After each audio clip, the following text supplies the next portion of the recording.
नमस्कार दोस्तों, स्वागत है आपका सोशल मुहिम चैनल पर। एक ऐसे विषय पर चर्चा करते हैं जो समाज के हित में हो, वैसे विषय पर हम लोग चर्चा करने के लिए यहाँ पे आज हम लोग चर्चा करने वाले हैं बहुकक्षीय।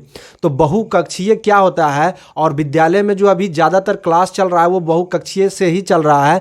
तो आज हम लोग इस पर चर्चा करेंगे बहुत ही संक्षिप्त में और जानेंगे कि ये बहुकक्षीय है क्या और इससे क्या हमारा जो नुकसान है या हमारा फ़ायदा है उसके बारे में हम लोग चर्चा करेंगे। तो हमारे साथ चर्चा करने के लिए हैं राजेश कुमार जी और विशाल कुमार जी। तो बताइए सर कि बहुकक्षीय जो है वो किस तरह से अच्छा है या फिर ख़राब है, इसके बारे में आप बताइए। धन्यवाद। आज हम लोग जो है बहुत ही एक अच्छे विषय पर बात करने जा रहे हैं। बहुवर्गीय कक्षा ये एक तरह से कक्षा को संचालित करने के लिए जहाँ पे कि शिक्षकों की कमी होती है, वैसे विद्यालयों में से एक ही कक्षा में विभिन्न वर्ग के बच्चों को बैठा करके और उनका जो है वर्ग का संतुलन किया जाता है, उन्हें पठन का क्रिया कराया जाता है। लेकिन ऐसा है कि इसमें एक चीज़ का लाभ मेरे समझ से ये होता है कि एक शिक्षक जो है वो विभिन्न कक्षाओं के बच्चों को एक साथ में वो संभाल सकते हैं, संचालित करते हैं, उनको नियंत्रित कर पाते हैं। और यदि अगर बच्चों को अलग अलग कक्षाओं में बैठा करके अगर एक ही शिक्षक अगर प्रत्येक कक्षा में जाकर अगर बताते हैं तो उसमें समय का भी नुकसान होता है। और एक कक्षा से निकलने के बाद यदि शिक्षक दूसरे कक्षा में चले जाते हैं तो बच्चे जो है जिसमें 25 कक्षा से शिक्षक निकलते हैं वहाँ वो लोग हल्ला शोरगुल मतलब आपस में लड़ झगड़ बहुत सारी समस्याएं हो सकती है। जिसको कि बचाने के लिए यह एक वैकल्पिक विधि के रूप से इसको लाया गया है। यह मैंने वैसे विद्यालयों में जहाँ कि 1 से लेकर के 8वां तक का क्लास चलता हो या 5वां तक का क्लास चलता हो, लेकिन वैसे कक्षाओं में जहाँ विद्यालयों में जहाँ शिक्षक की बहुत कमी है तो ये उसके लिए लाभदायक तो है, किंतु ये केवल पार्ट टाइम काम है। मतलब पार्ट टाइम कहने का मतलब हुआ कि कुछ समय के लिए तो ऐसा किया जा सकता है, लेकिन यदि अगर लंबे समय तक ऐसा किया जाए तो वैसे बच्चों का सर्वांगीण विकास जो है निश्चित रूप से बाधित होता है। इसलिए यह जो है इसकी अच्छाई हुई इसमें, लेकिन इसमें जो है इसके साथ साथ क्या है कि इसकी बुराई भी है। बुराई यही है कि बच्चा का जो हर एक वर्ग का बच्चों के लिए जो सरकार ने जो कि सिलेबस यानी पाठ्यक्रम जो निर्धारित किया है वह पाठ्यक्रम समय अवधि के साथ में समाप्त नहीं हो पाता है, जिससे बच्चे का प्रत्येक विषय पर समान रूप से ध्यान नहीं पड़ पाते हैं और बच्चा जो है वो लाभान्वित नहीं हो पाता है। सर ये पूछना चाहते हैं कि जैसे बहुकक्षीय मतलब एक ही कक्षा में बहुत सारे बच्चों को बैठा करके पढ़ाया जाता है, तो ऐसा करने के पीछे कारण क्या है, क्यों ऐसा किया जाता है, इसके पीछे आप मतलब क्या बोलना चाहते हैं इस पर?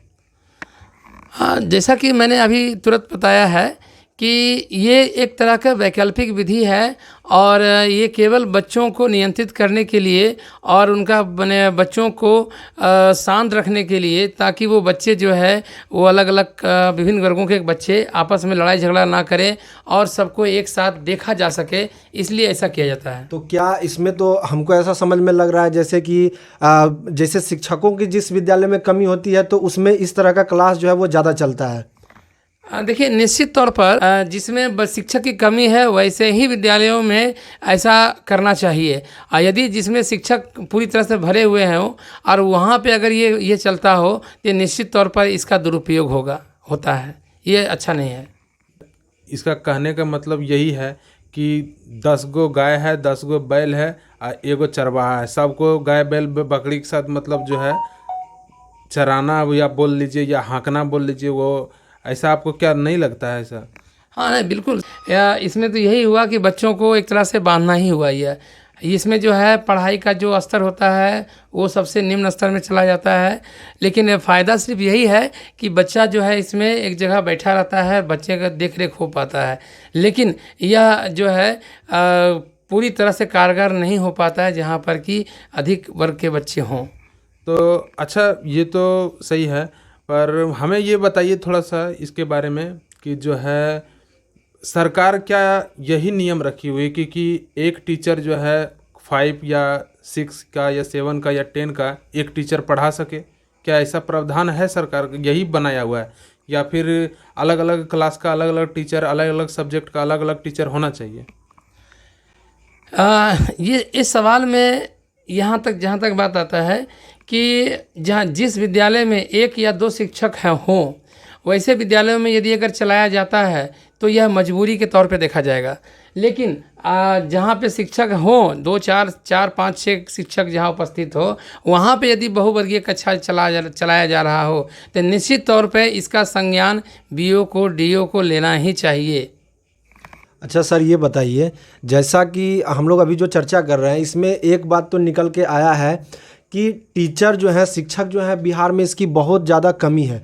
तो सरकार इस पर क्यों इस और जो है ध्यान नहीं देती, और इस खास करके शिक्षा के क्षेत्र में तो उसको एकदम बहुत निचले स्तर पर मतलब चल गया है, और शिक्षा का जो स्तर है वो बहुत ज़्यादा नीचे गिरता जा रहा है लगातार। तो सरकार इस पर ध्यान क्यों नहीं देती है, या फिर क्यों नहीं देना चाहती है, जिससे कि बच्चे जो है वो अच्छे से पढ़ सके, और जो शिक्षकों की कमी है तो उसको दूर करने के लिए सरकार क्या कर रही है? सरकार का तो इसे पंचवर्षीय योजना होता है, उसी प्रकार से ये काम चल रहा है। और निश्चित तौर पर इसके लिए सरकार ने एक बाकायदा एक माहौल पैदा कर दिया है बिहार में, जो कि सरकार पे कोई भी आम नागरिक जो है वो इसके प्रति में कोई विरोध नहीं करते हैं। इसलिए नहीं कर पाते हैं कि वो शिक्षक को इतना नीचा स्तर पर ले गया, शिक्षक को ही नीचे स्तर पर ले गया है, इसलिए शिक्षा का स्तर गिर गया। यदि अगर शिक्षा का स्तर ऊंचा करना हो तो शिक्षक का स्तर ऊपर होना चाहिए। जो स्थान शिक्षक को पहले दिया जाता था, एक बात तो मैं आपके चैनल के माध्यम से आम बिहार के वासियों से करना चाहूँगा कि यह जो है क्या विद्यालय के अंदर में जो शिक्षक होते हैं वो उन्हीं के द्वारा पढ़ाया गया बच्चा वो आगे चल कर के IAS और BO, DO या मंत्री या बड़े बड़े पदों पर वो जाते हैं, जहाँ पे वो जा कर के वही बच्चा अपना अपने से कई गुना अधिक धन कमाते हैं अपने जीवन में। लेकिन जिनको बना के तैयार करता है वो शिक्षक, उसका स्तर जो है इतना नीचे गिरा दिया है कि उसको अपना खाने पीने के लिए भी अब तरसना पड़ता है।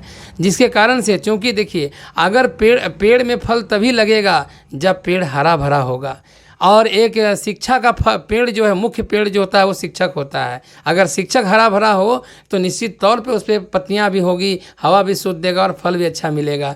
लेकिन ये बिहार सरकार जो है ये किसी षड्यंत्र के तहत शिक्षकों का स्तर जो है दिनों दिन प्रतिदिन जो है नीचे गिरा रहा है, और समाज में इनको इज्जत मान मर्यादा सब खत्म कर दिया है। तो अगर हम देखें कि अगर पेड़ मरा हो तो उसमें हरियाली, हरे पत्ते या फल कभी लग नहीं सकता है, या पेड़ कमज़ोर हो तो वो कभी भी हमको अच्छा फल नहीं दे सकता है। अगर हमारे पास अगर एक अच्छा गाय लाएं, उसको खाना ना दें, उसका शरीर अगर दुर्बल होगा तो वो अच्छा दूध कभी नहीं देगा निश्चित तौर पे। और हम ये कल्पना कर लें कि हमारे पास गाय है, उसको खाना नहीं भी देंगे तब भी वो हमको अच्छा दूध देगा, गुणवत्तापूर्ण शिक्षा मतलब देगा शिक्षक, तो ये तो कल्पना का परे है, और मेरे समझ से जो है ये अपने आप को ठगना हुआ।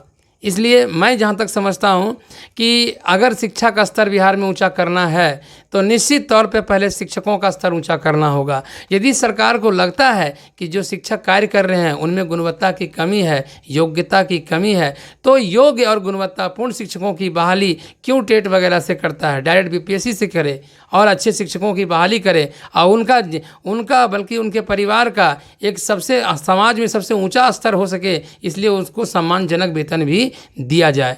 क्योंकि यदि अगर शिक्षक अगर परिपूर्ण होंगे तो उनसे मैंने देश भी आगे बढ़ेगा और शिक्षा का स्तर भी ऊंचा उठेगा।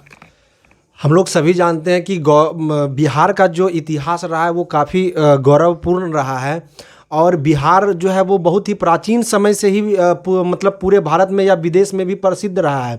लेकिन अब बिहार से बाद में जो भी राज्य बने हैं वो हमसे बिहार से बहुत ज़्यादा काफ़ी आगे निकल चुके हैं, लेकिन बिहार अभी भी बहुत ज़्यादा पिछड़ा है। इसका पिछड़ा रहने का जो कारण है वो कहीं ना कहीं शिक्षा है, और इसमें सुधार करने की बहुत ज़्यादा अभी भी ज़रूरत है। तो अपना जो कमेंट है, अपना सुझाव हमको कमेंट के माध्यम से भेज सकते हैं, और वीडियो कैसा लगता है इस पर अपनी राय हमको ज़रूर दें।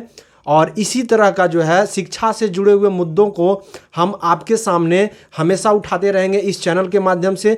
तो जो भी इस वीडियो को देख रहे हैं वो ज़्यादा से ज़्यादा इसको शेयर करें, ताकि और भी हम इससे शिक्षा से जुड़े हुए मुद्दों को आपके सामने निष्पक्षता रूप से रख सकें और इस पर चर्चा कर सकें। तो मिलते हैं आपको अगले वीडियो में, तब तक के लिए जय हिंद।